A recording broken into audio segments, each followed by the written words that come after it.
Jim Ferguson talked to Jude Law about his new film hitting theaters today. Good morning, Jim. Good morning. Our Hollywood happening today looks at the fable King Arthur, Legend of the Sword. Young Arthur, played by Charlie Hunnam, runs the back passages of Londondom until he grabs the sword Excalibur. Forced to make up his mind, he joins the forces of the rebellion. However, he must learn to understand the magic weapon, deal with his demons, and to unite the people to defeat the king dictator Vortigern, played by Jude Law, the man who murdered his parents and stole his crown. Would you agree with me the film we're going to talk about that you star in, King Arthur, Legend of the Sword, has a kind of a modern-day edge to it? I think so. You know, it has a quality that gives it a modern twist because of its, there's a language, there's a wit and a humour and a pace. And yet he also, I'm talking about Guy here, the director, he also manages somehow to root it still in something historical. And he manages to draw out of it a mythical, folklorish quality, which I think has been missing from other interpretations. And he puts all that together, and I think it's richer for that. You know, I don't know if anybody's asked you this today, Jude, but the open to this film, King Arthur, Legend of the Sword, is really unique. Wow, the effects are unbelievable.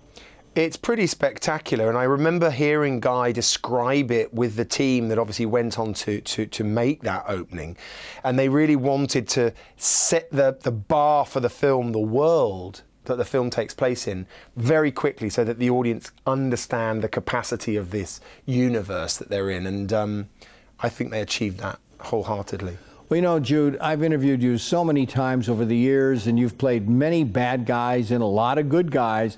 But this guy, Vortigern, he is a kind of a fascist with a black heart. Would you agree? Yeah, I'm sad to say I think there aren't huge redeeming qualities in Vortigern.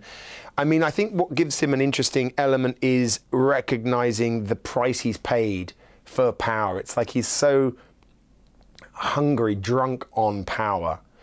The pact he makes, the price of the pact he makes, and the poisoning, if you like, of his whole system, his whole being thereafter, is a slight tragedy, if you want to look to sort of understand and feel for him a little bit. But on the whole, it's too late in the day. He's gone, and he's lost on a sort of dictatorial, narcissistic journey that's unfortunately going to come to a very bad end. What I liked about the way you played Vortigern is the swagger you gave him. Well, I made a choice early on that I figured I didn't want him sort of screaming and ranting and raving too much, and I didn't want him really expressing himself too much. Here's a guy who's sort of lost in his own inner workings, and he gets other people to do all the dirty work. So a lot, you know, I sort of picture him like a beetle. He kind of sits there in this kind of, you know, in this hardened shell, stagnating, you know, in his own sin. Hail King Vortigern! Why is the water dropped? There are rumors. The legend of the sword. Of a king other than yourself. Find him.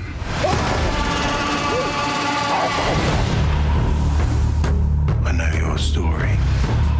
What kind of a man would you become had you inherited your father's kingdom instead of being raised in a brothel?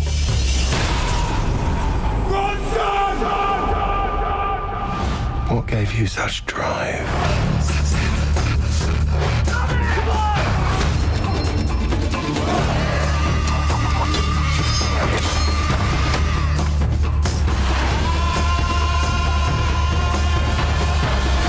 You felt it, didn't you?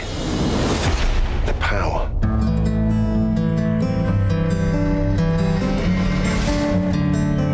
It was Vortigern who murdered your father.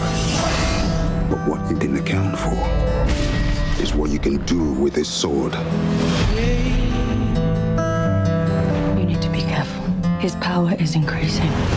When people fear you, It is the most intoxicating sensation a man can possess. You're starting to mean something.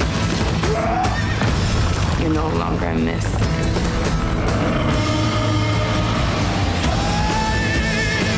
I'm gonna kill him. Put him on his knees! You wanted the prophecy. Raise that sword. Show the people the power of Excalibur.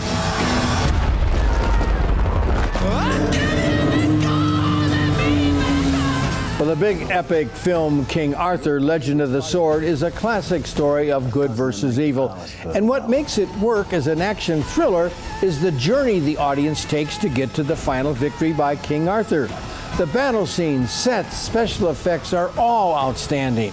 An added bonus is the humorous dialogue, typical for director Guy Ritchie. It's rated PG-13, my grade a B-. While also opening today, the action comedy Snatch, starring Amy Schumer and Goldie Hawn, the war thriller The Wall, and Robin Williams' last film, Absolutely Anything. I'm going to see you right here next Tuesday on The Morning Blend.